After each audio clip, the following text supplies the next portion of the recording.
Good day, and thank you for standing by. Welcome to the C3.ai First Quarter Fiscal Year 2022 Earnings Conference Call. At this time, all participants are in a listen-only mode. After the speaker's presentation, there will be a question-and-answer session. To ask a question during the session, you will need to press star one on your telephone. Please be advised that today's conference is being recorded. If you require any further assistance, please press star zero. I would now like to hand the conference over to your first speaker today, Mr. Paul Phillips, Vice President of Investor Relations. Please go ahead, sir. Good afternoon, and welcome to C3.ai's earnings call for the first quarter of fiscal year 2022, which ended July 31st, 2021. This is Paul Phillips, Vice President of Investor Relations of C3.ai, and with me on the call today are Tom Siebel, Chairman and CEO, and Dave Barter, CFO. After the market closed today, we issued a press release with details regarding our first quarter results, as well as a supplement to our results, both of which can be accessed on the IR section of our website at ir.c3.ai. This call is being webcast, and a replay will be available on our IR website following the conclusion of the call. During today's call, we will make statements relating to our business that may be considered forward-looking under federal securities laws. These statements reflect our views only as of today and should not be considered representative of our views as of any subsequent date. We disclaim any obligation to update any forward-looking statements or outlook. These statements are subject to a variety of risks and uncertainties that could cause actual results to differ materially from expectations. For a further discussion of the material risks and other important factors that could affect our actual results, please refer to our filings with the SEC. Also, during the course of today's call, we'll refer to certain non-GAAP financial measures. A reconciliation of GAAP to non-GAAP measures is included in our press release. Finally, at times in our prepared comments in response to your questions, we may discuss metrics that are incremental to our usual presentation to provide greater insight into the dynamics of our business or our quarterly results. Please be advised that we may or may not continue to provide this additional detail in the future. With that, let me turn the call over to Tom for his prepared remarks. Tom? Okay, thank you, Paul, and good afternoon, everyone. I am most pleased to provide you an update on our first quarter results and provide some comments on the state of the business as we see it. We posted another set of strong results in the first quarter. We continue to make great progress in solidifying our position as the pure-play enterprise AI application software company. Our progress continues as planned, on track. Our products are powering some of the world's largest enterprise AI application deployments as we extend our production footprint across industries and regions globally. Our first quarter performance was a strong start to the new fiscal year. Let's look at some of the financial and business highlights. Total revenue for the quarter was $52.4 million, up from $40.5 million a year ago, an increase of 29% year over year. Subscription revenue was $46.1 million, up from $35.7 million 1 year ago, an increase of 29% year over year. Non-GAAP gross profit was $40.9 million, a 78% gross margin compared to $30.2 million gross profit, a 75% gross margin a year earlier. This was an increase in gross margin of 35% year over year. Our remaining performance obligations, or RPO, was $290.6 million compared to $275.1 million a year ago, an increase of 6% year over year. Non-GAAP RPO was $357.3 million compared to $279.5 million a year ago, an increase of 28% year over year. We ended the quarter with 89 enterprise AI customers, an increase of 85% year over year. As we have previously discussed, historically, our business has been characterized by quarter-to-quarter lumpiness due to the substantial size of our average order value. Now, as application sales become an increasingly large part of our revenue mix. Roughly 50% of our subscriptions last quarter in Q1 accrued from application software. We are increasingly offering lower-priced, high-value products like C3.ai CRM and Ex Machina.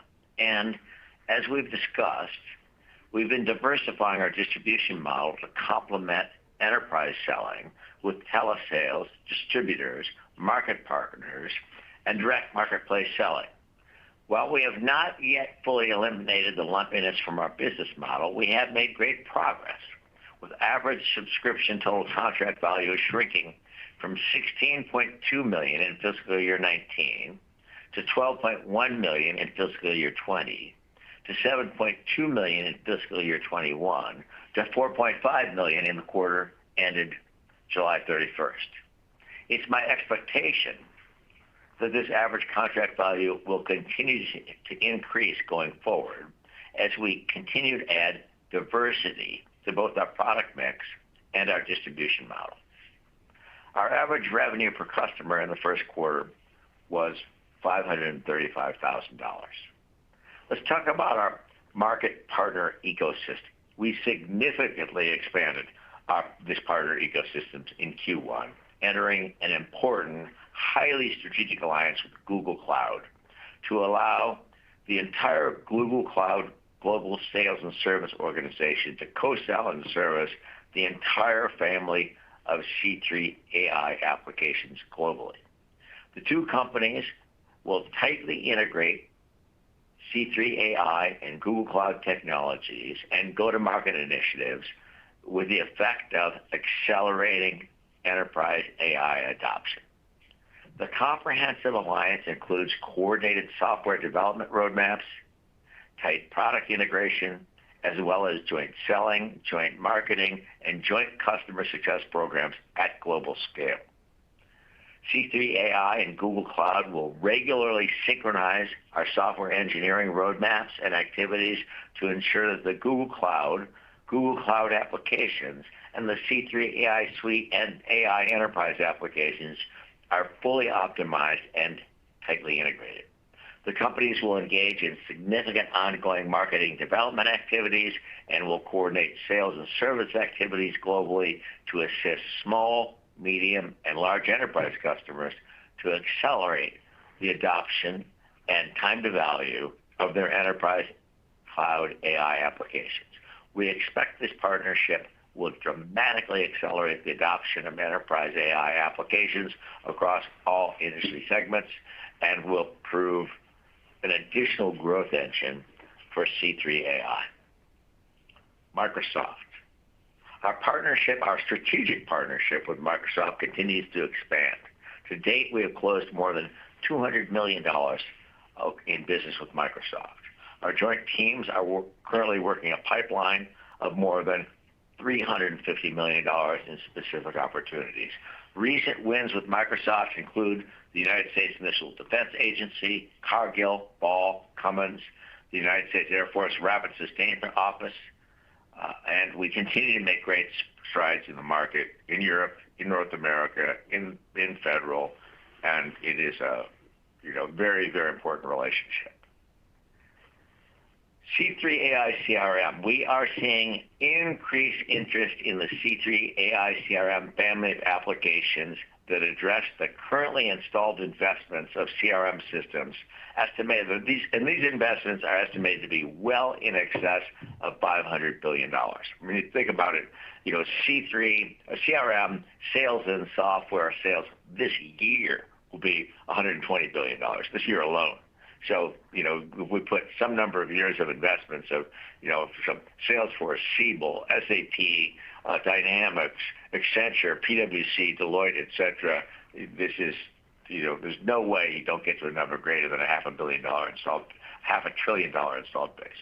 Now, with C3.ai CRM, companies can easily upgrade their existing Salesforce deployments, their Dynamics deployments, Siebel deployments, ServiceNow, Viva, SAP CRM, and retain those investments, but at the same time make them fully predictive including now precise AI revenue forecasting, AI product forecasting, next best product, next best offer, customer retention, and customer satisfaction management. As you can imagine, we are seeing really substantial interest from the large system integration partners that see this as an opportunity to upgrade and add additional services into their existing CRM installed base. And so you can expect from this to see additional market partner announcements in this area in the coming quarters. Customer momentum. We expanded our enterprise AI footprint in the first quarter in defense, in chemicals, in financial services, manufacturing, oil and gas, energy, sustainability, and utilities. We have new, quite significant enterprise production deployments went live at LyondellBasell, Shell, Engie, and Con Edison. We initiated new enterprise AI projects with Baker Hughes, Ball Corporation, Cargill, Cummins, Engie, FIS, Koch Industries, the Missile Defense Agency, Morse Co., and Standard Chartered Bank. And we significantly expanded business with Cargill, LyondellBasell, and Standard Chartered Bank. In the course of the quarter, we continued to advance our product leadership position in enterprise AI. In the first quarter, we released 2 major upgrades to the C3.ai Suite, and we have now released 40 enterprise AI software applications into production release for banking, for manufacturing, for telecommunications, public sector, energy, utilities, defense, and intelligence.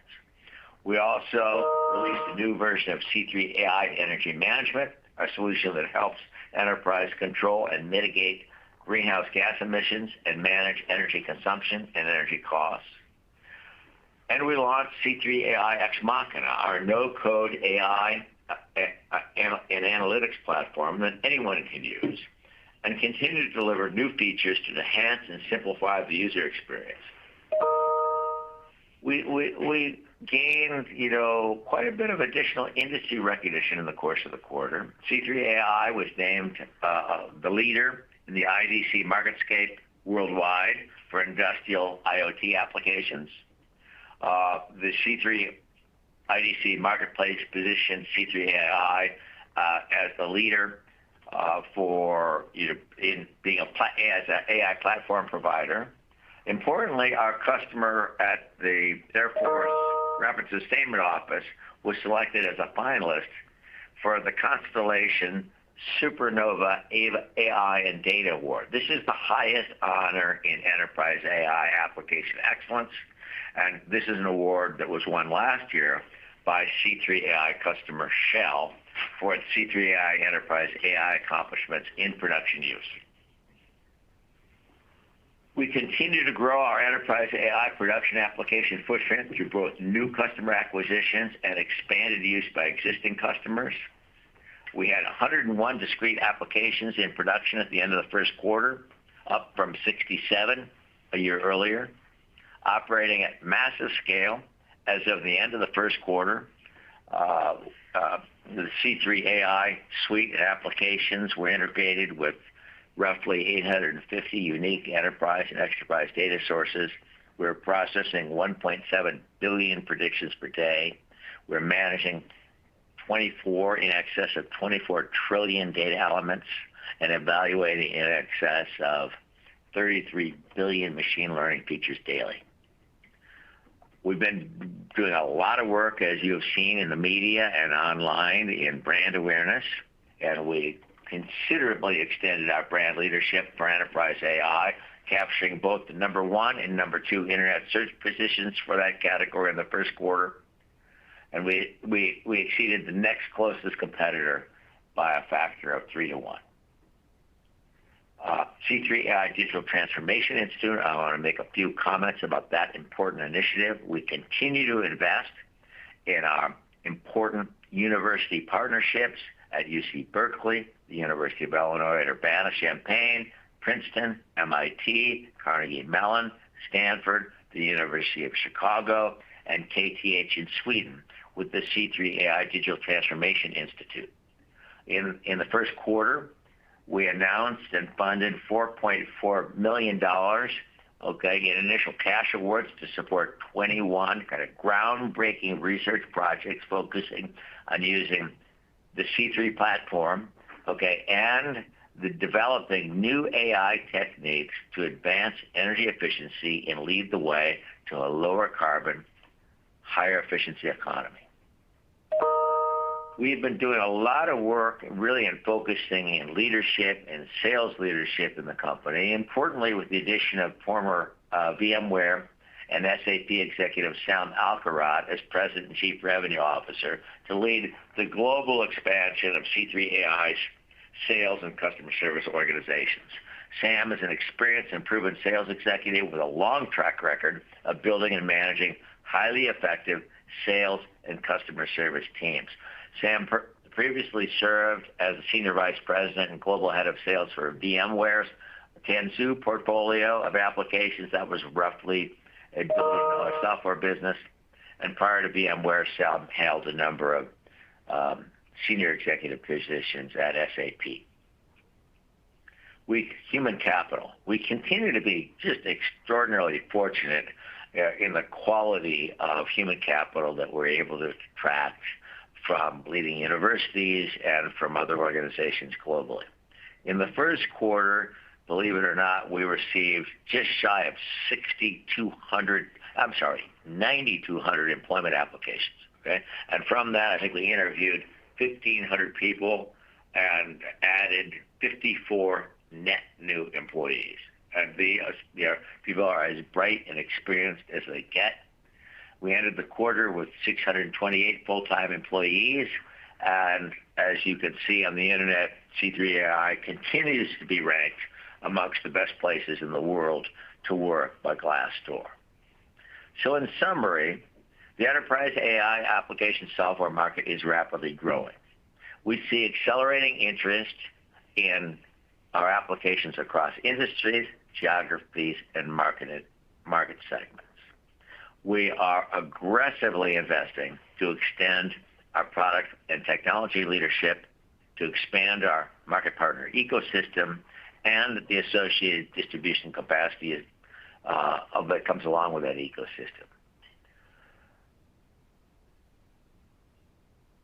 As we continue to execute in delivering high-value outcomes for our customers, we are increasingly well-positioned to establish a global leadership position in enterprise AI application software. Bottom line, our performance in the first quarter was strong across the board, and we're planning for continued growth in this year and accelerating growth next year. Overall, I would say the progress of the company is exactly on track with the plan that we laid out for you before the IPO and during the IPO, and as updated in the past 2 quarters.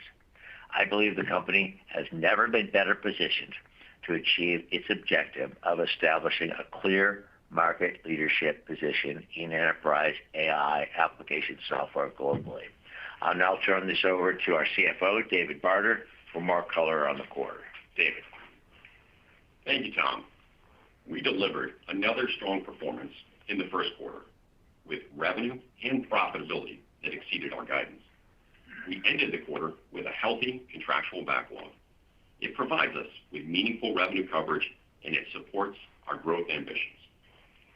Revenue was $52.4 million, an increase of 29% year over year.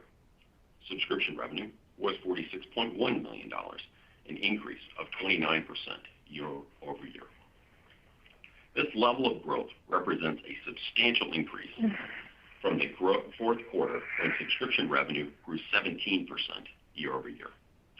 Professional services revenue in Q1 was $6.3 million. Subscription revenue represented 88% of total revenue in the quarter. This is an increase of 6 percentage points from Q4. We continue to expect our mix of subscription revenue to trend in the high 80% range. Our revenue growth was highlighted by continued diversification and broad-based strength in our industry verticals. 5 industry verticals each contributed over 10% of our revenue this quarter. This includes the financial services industry vertical, which grew 45% year over year. Geographically, our revenue diversification also improved. During the first quarter, revenue from customers in EMEA and APAC grew 37% year over year and represented over 30% of our revenue. From a backlog perspective, total remaining performance obligations were $290.6 million, up 6% year over year, and current RPO, which we expect to recognize over the next 12 months, was $145 million, an increase of 10% from a year ago. We ended the quarter with an additional $66.7 million in backlog from contracts with a cancellation right. When combined with our GAAP RPO, we ended the quarter with non-GAAP RPO of $357.3 million, an increase of 28% from a year ago. As I noted last quarter, our non-GAAP RPO does not include any backlog associated with Baker Hughes that does not have an existing end customer contract. The Baker Hughes commitment at the end of the first quarter represented an additional $204.4 million of backlog. In the first quarter, total revenue from our partnership with Baker Hughes was $16.1 million, up 69% year over year. As a reminder, a portion of this revenue is reported as related party revenue, where the end customer contracted directly with Baker Hughes or where the revenue relates to Baker Hughes as a customer. The total amount included in related party revenue was $12.3 million in the first quarter. Turning to expenses and profitability, I will be referring to non-GAAP metrics, which excludes stock-based compensation expense and the employer portion of payroll tax expense related to stock transactions. A GAAP to non-GAAP reconciliation is provided with our earnings press release. Gross margin in the first quarter was 78%, up 340 basis points from a year ago. The margin expansion reflects the strong growth of our subscriptions. Subscription gross margin in Q1 was 81.8%. This compares favorably to Q4, when margin was 80.7%, and a year ago when it was 76.5%. The persistent margin expansion illustrates the leverage generated by our operating model. Operating expenses were $62.6 million compared to $31.1 million a year ago, reflecting planned strategic investments to drive our long-term growth. Operating loss was $21.8 million in the first quarter, and better than our guidance of an operating loss of $28 to $35 million. We continue to invest thoughtfully in headcount and programs to accelerate our revenue growth. Turning to our balance sheet and cash flows, we ended the quarter with $1.09 billion in cash equivalents, and investments. We generated positive operating cash flow of $1 million in the first quarter, and with capital expenditures of $1 million, free cash flow was break even for the quarter. Deferred revenue grew to $99.9 million, up a very healthy 33% from the fourth quarter. It's important to note that 2 deals closed in the first quarter included a structure and billing terms that led to less deferred revenue than our typical deal. All in all, Q1 nicely built on a very strong fourth quarter and supports our confidence for the remainder of the year. Turning to our guidance for the second quarter and the full fiscal year, in Q2, we expect total revenue in the range of $56 to $58 million, representing growth of 35 to 40%, and an acceleration in top-line growth from the first quarter and prior fiscal year. We anticipate subscription revenue mix will continue to trend in the high 80% range. We expect to make growth investments and anticipate a non-GAAP operating loss in the range of $30 to $37 million. For full fiscal year 2022, we continue to expect revenue in the range of $243 to $247 million, representing growth of 33 to 35%. With a focus on making thoughtful, growth-oriented investments over the balance of the year to accelerate our growth, we anticipate a non-GAAP operating loss in the range of $107 to $119 million. In summary, we delivered first quarter results that were above our guidance, coupled with healthy sales activity.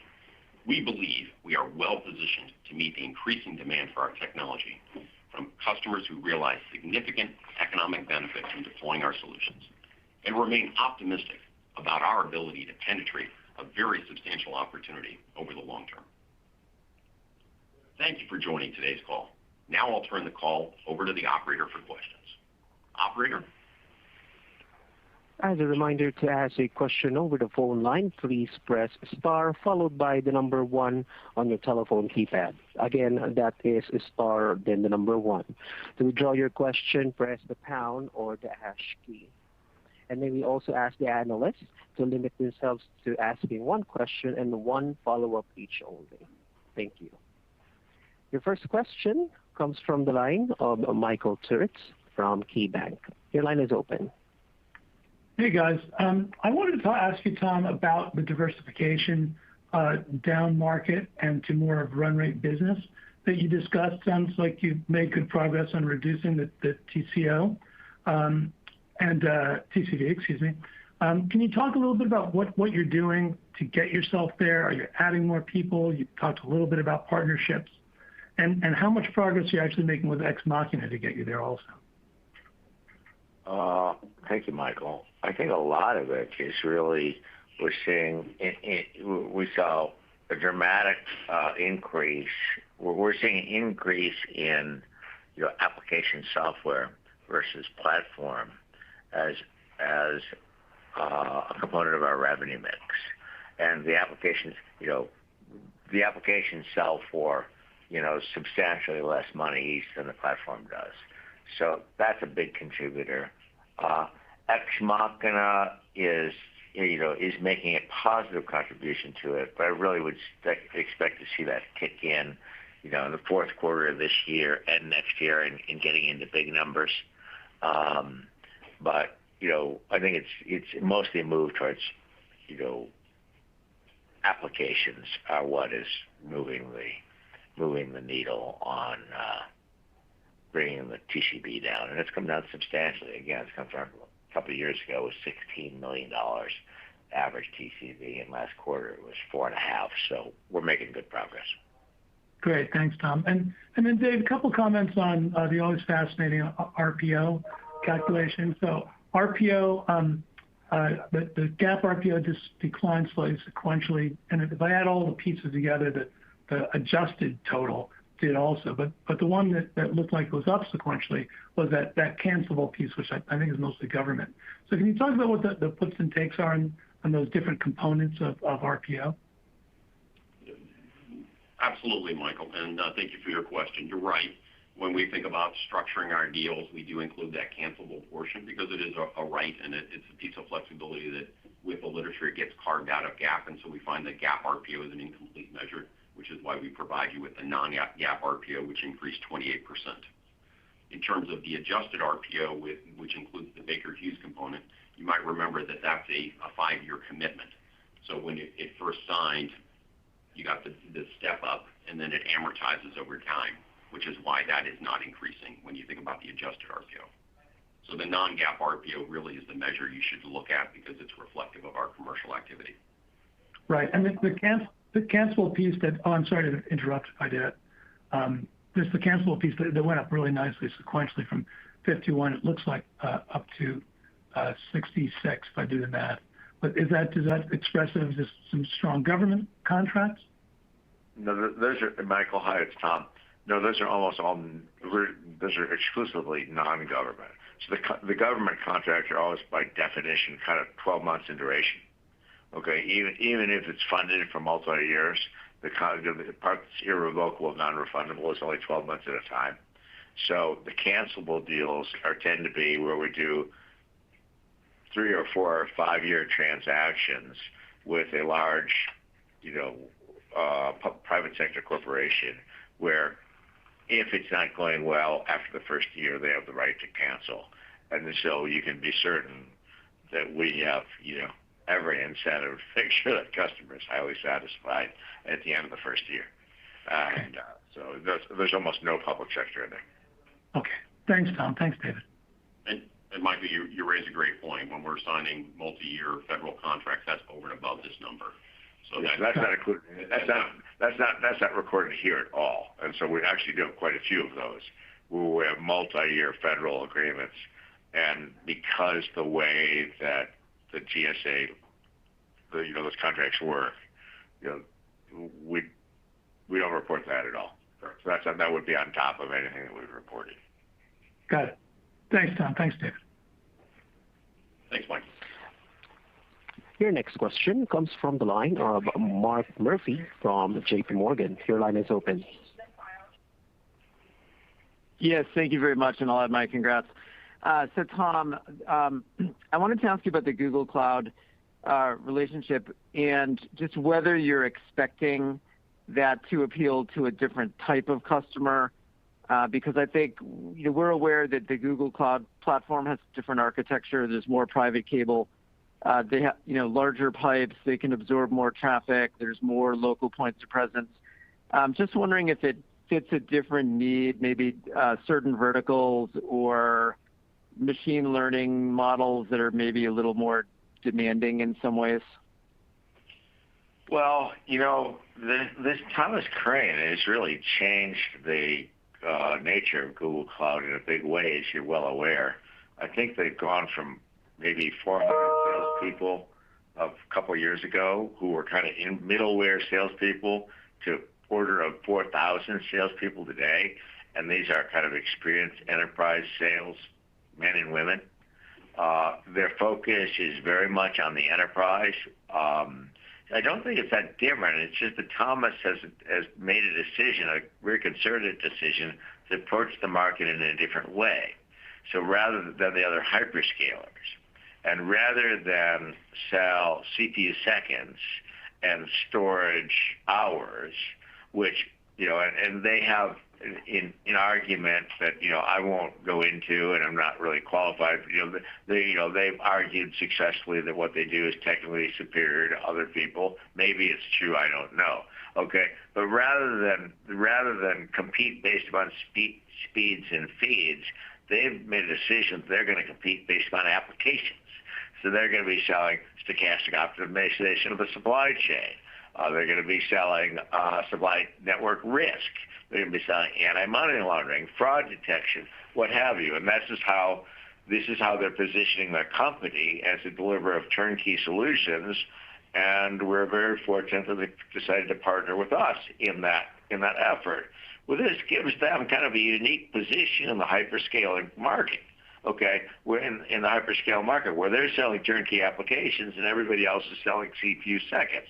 Now, the net result of these applications is when they're up and running, they do nothing but consume CPU seconds and storage hours.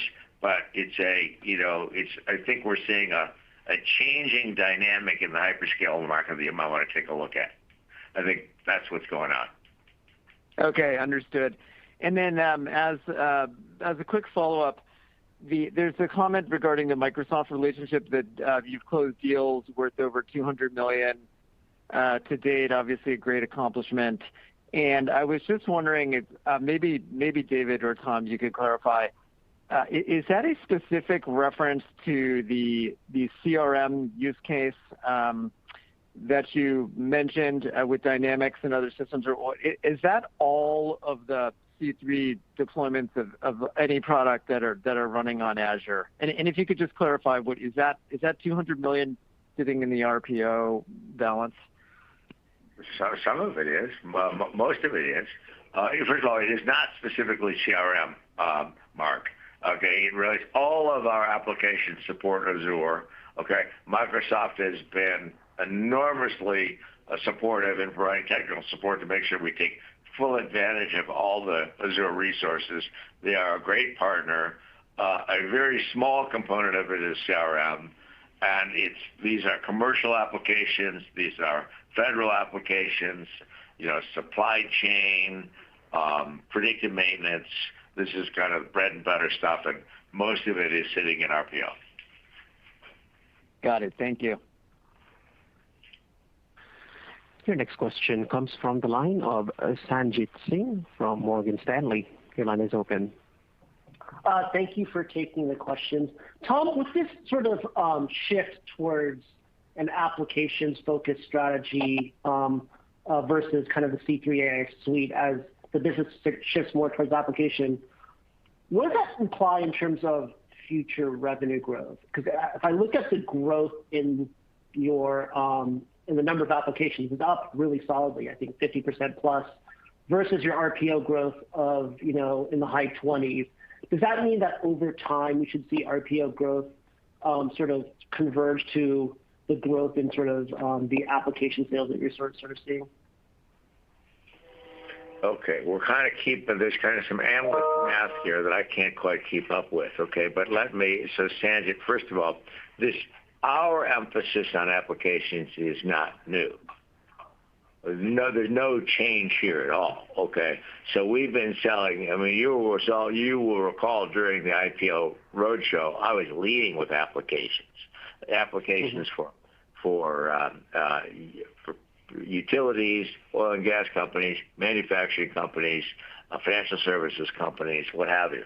And so there's no change in our emphasis. We sell both applications and we sell the platform, and we kind of sell whatever the market wants this quarter. And I wish I could give you guys some guidance, okay, kind of going forward. But we took a hard look at the data yesterday in anticipation of kind of this question of what we're going to expect to be applications versus platform in coming quarters. And it just jumps around so much from quarter to quarter that we can't tell you that. But there's no change in emphasis in applications on our part. Okay, we're always led with applications.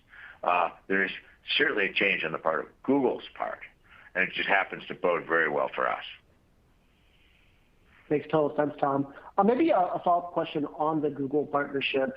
How should we think about that as the opportunity? Is this about going for net new customers, or is there a certain percentage of the 80 or 98 enterprise customers that you have today that are Google Cloud customers? Any sort of sense of what the overlap is between C3 and Google within your current customer base? I'd say a relatively small, a very small segment of our existing customers are Google customers. Google, as you know, is number 3 in the market to AWS and Azure, but they are by far the most rapidly growing. And so, and they're closing, some very large accounts like, Walmart and Deutsche Telekom and others.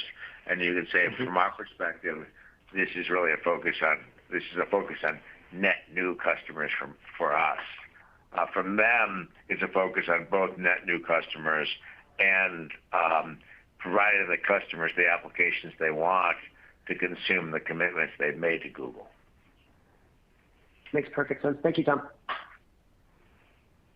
Your next question comes from the line of Brad Sills from Bank of America. Your line is open. Hey guys, this is Adam on for Brad. Congrats on the quarter too. So just on the Google partnership also, can you guys share any expectations you have in terms of that being able to cross-sell? You mentioned that the focus is on net new just now, but within the, applications that you guys provide, do you expect it to benefit more towards the applications or towards the suite, or how should we be thinking about the benefits of the partnership? We'll be leading. First of all, we've been working on this, for the guy who runs sales at Google and the Rob Enslin and the person who runs sales here, Sam Alcarat, are colleagues from SAP. So these guys know each other really well. And we've been working on aligning the sales organizations across industries, across geographies, and focusing on target strategic accounts. So this is pretty well orchestrated. And we will most certainly, be leading with applications. But where we get into large automotive companies or large financial service institutions, will they want to license the platform? Absolutely. And that will be available in Google's bag to sell it, and we'll jointly sell it with them. But this is this might be an inflection point in the hyperscale market. Got it. Clarifying that. And then just as a follow-up, is there any commentary you can provide on some of the newer verticals? You guys kind of called out financial services in the prepared remarks. Are there any other to call out? Thank you. Anybody have any data on our distribution across? Hold on, Adam. I think I actually have this data right here. Just give me a second. It's pretty highly diverse.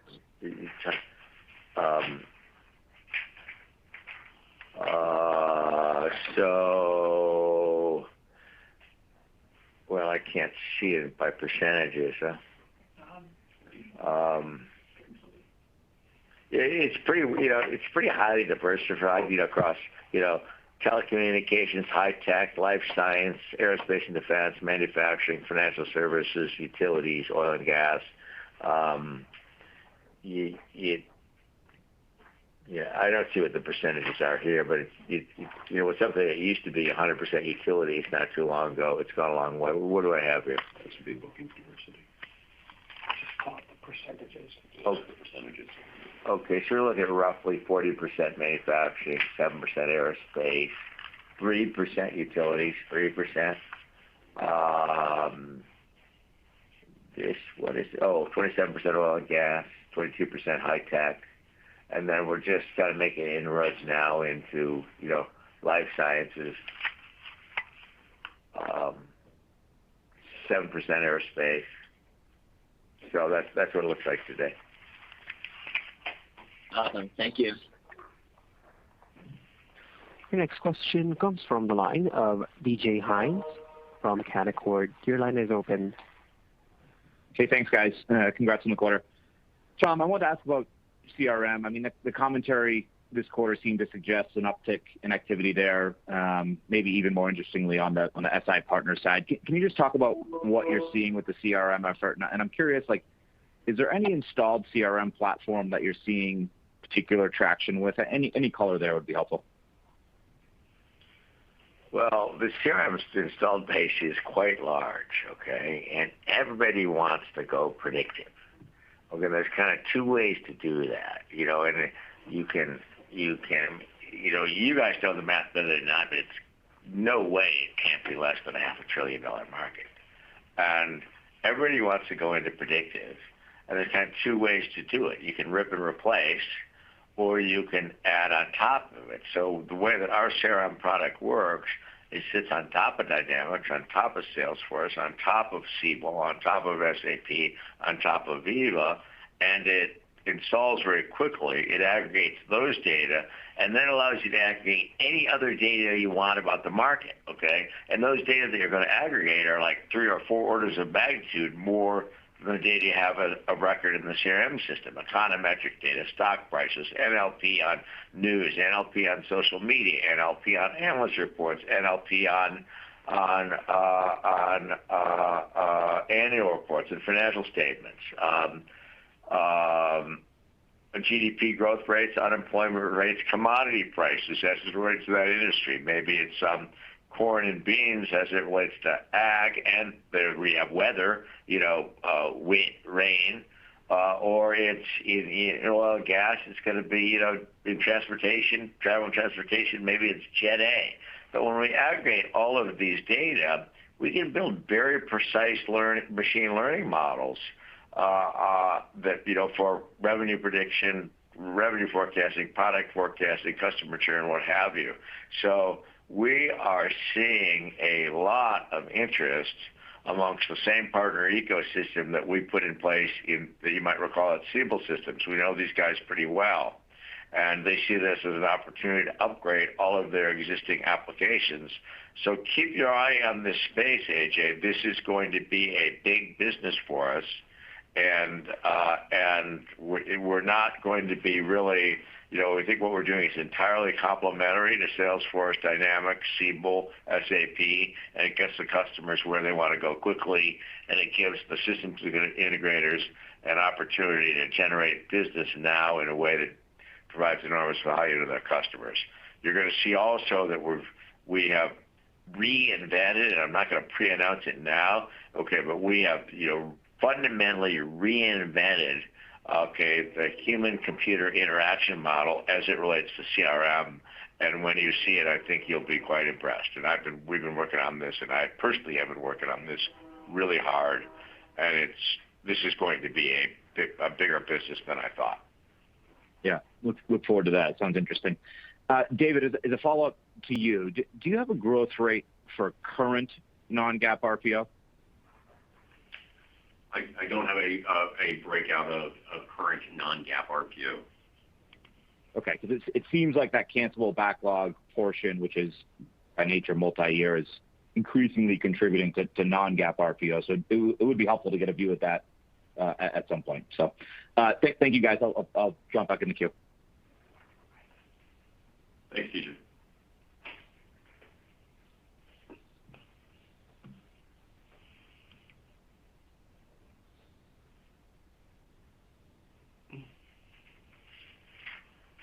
The next question comes from the line of Patrick Colvin from Deutsche Bank. Your line is open. This is Dan on for Patrick. Congrats on the quarter. You guys said, earlier in response to a question that, the average contract size is declining because you're selling more applications as opposed to platform. And that makes a lot of sense. I guess my question would be on that is, kind of two parts. One is that leading to more traction with smaller customers, like actually smaller businesses, or is it still primarily very large businesses that are, buying, enterprise type apps? Or has there been any, in that move toward the selling more applications, has that led to any, more deals kind of down market at all? And then two, I guess, can you kind of comment on, you said in response to another question, you mentioned that, it's not been a change in strategy. So I wonder if you can comment kind of why you think you're seeing that shift. Thanks. Hold on. Why are we seeing what shift? Smaller customers? Shift toward, I guess, more applications and less of the platform. Well, that's what we lead with, applications. That's always the way the sales cycle begins, with solving a business problem. Whether it's anti-money laundering, cash management, cash optimization, supply chain, customer churn, we're always solving a business problem. We lead with the application, and an application might sell. List price for an application might be like $500,000 a year. Now then what happens is we'll get involved in a pilot, and they'll decide they want one or two or three applications that they might license. I think our average contract, I think we've disclosed this, is like order of 36 months or something, okay, plus or minus something. Okay, so, then sometimes in the course of finding one or two or three applications, they decide they want to build 12, and then they license the platform also, and they want to license the platform for, 25 developers or 50 developers. So, and this is multiple years. So what we thought started out as a transaction that was going to be like $1.5 million turns into 39. So this is how it happens. So we just let them happen at what, however the customer wants to buy it. Now, there is a customer list here someplace. And yes, we're absolutely selling to smaller customers. There's no question about it. We used to only sell to companies, like if it wasn't, Royal Dutch Shell, if it wasn't Bank of America, we didn't call on them. Okay, but here we have, relatively small businesses by our standards would be places like Morsco, Ball, Spearstone, Skillion, Cerebral Edge, ABC Dust, and so we're absolutely seeing, that we used to be in the business of just elephant hunting, and now we're out elephant hunting, and we're deer hunting, and we're squirrel hunting, and in a pretty big way at global scale. Makes sense. Thanks. Your next question comes from the line of Jack Andrews from Needham. Your line is open. Good afternoon. Thanks for taking my question. Just in light of the Google announcement and just other relationships you have with companies like Microsoft and Snowflake, could you just update us in terms of what type of technology vendors do you feel are natural allies for you versus maybe other types that you view as potentially more competitive? Well, natural allies would certainly be all the hyperscalers. Natural allies would be a lot of the people who make componentry that work in this market, like Snowflake makes a platform independent storage system, and that's certainly complementary to us.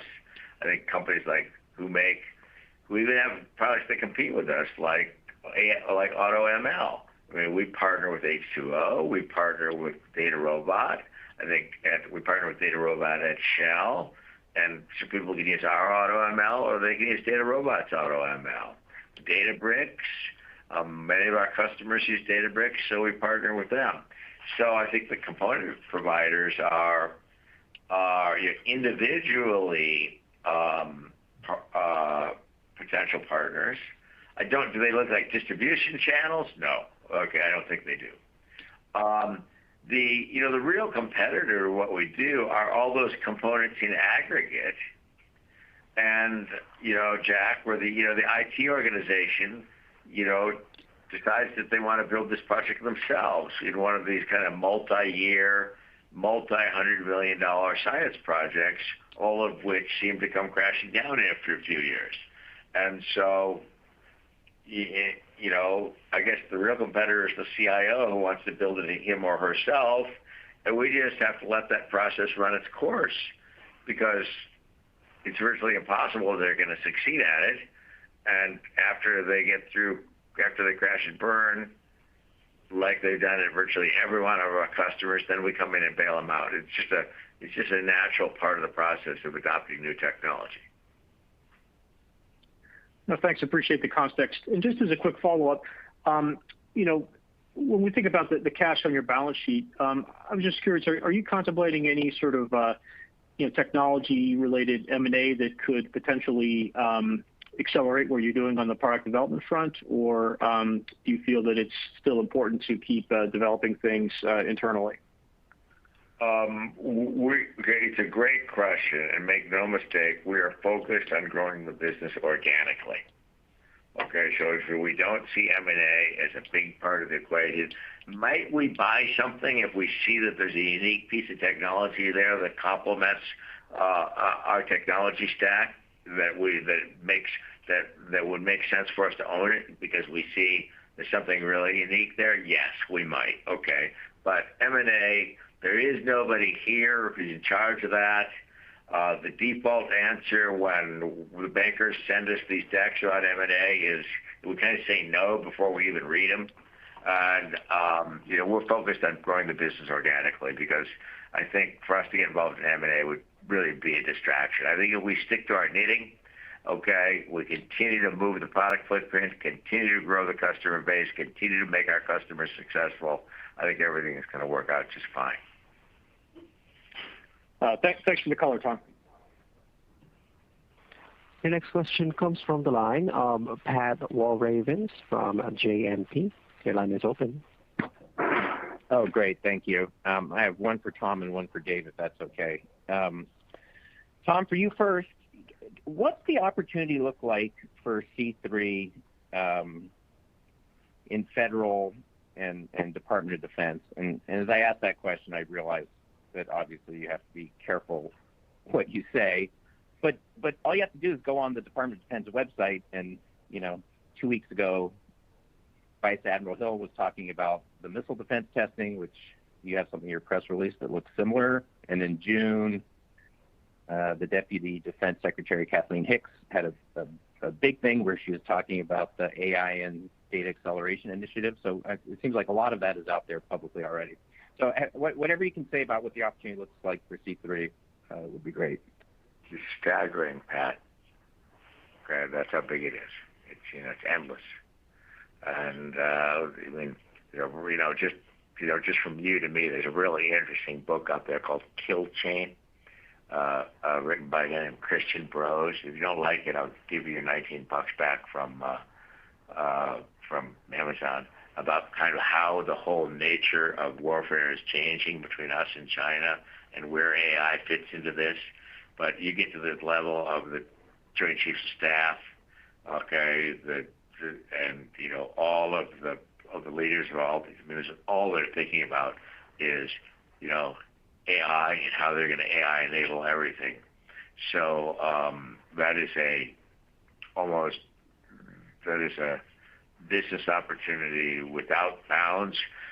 This is one of the reasons we brought General Cardone in. I had Cardone as the chairman of Federal Systems, and he formerly ran the U.S. Cyber Command. And so Paul Nakasone, who runs the NSA and the Cyber Command, was his deputy. And so Paul knows all these guys, and we do spend a lot of time in the Pentagon. And I think that to the extent that we have the opportunity to serve the United States government, we're privileged to do so. I think we're involved in about 12 projects today. I know that we invest a lot of time there. We recently, in addition to Ed Cardone, we brought on Todd Weber as the general manager of C3 Federal. So we are expanding that business, and we think that market is so big it's scary. And as it relates to the war that's going on between the United States and China in AI, if we lose that war, the story is not going to end well. And we think there's an opportunity for us to play a role in that. You had a question for David? Yeah, thank you for that. And so, David, I think, if you look at the stock in the aftermarket now, it's down 8%. And I think one thing that is confusing is, last quarter you grew 26%. This quarter you grew 29%. So generally people like acceleration. And then you just guided, if I'm doing my math right, to 38% growth at the midpoint for next quarter.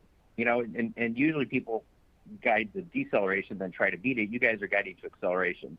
So normally that would be well received, but the RPO and the billings are bouncing around so much that it's really confusing. So any clarity you can help provide for why revenue is accelerating and yet the bookings metrics this last quarter decelerated, and why we should have confidence in that revenue acceleration, I think would be really helpful. There's still lumpiness in the booking in the bookings, Pat. This is Tom, and we're still doing big deals. While we've got it, they're not as big as they used to be. There's still lumpiness, and the bottom line is we had some deals move out of Q1 and into Q2. And so there's still, do I believe that we have mechanisms in place to get the lumpiness out of the bookings? I do, but they're still there. David, you have anything you want to add to that? I think you captured it well.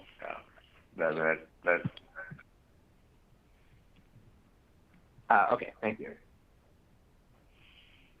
There are no further questions over the phone line at this time. I would now like to turn the call back to Mr. Tom Siebel for the closing remarks. Sir?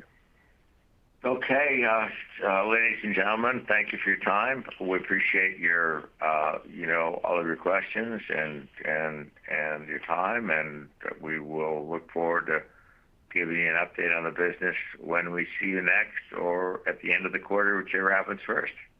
So have a great day, everybody, and thank you. Ladies and gentlemen, this concludes today's conference call, and we thank you all for participating. You may now disconnect.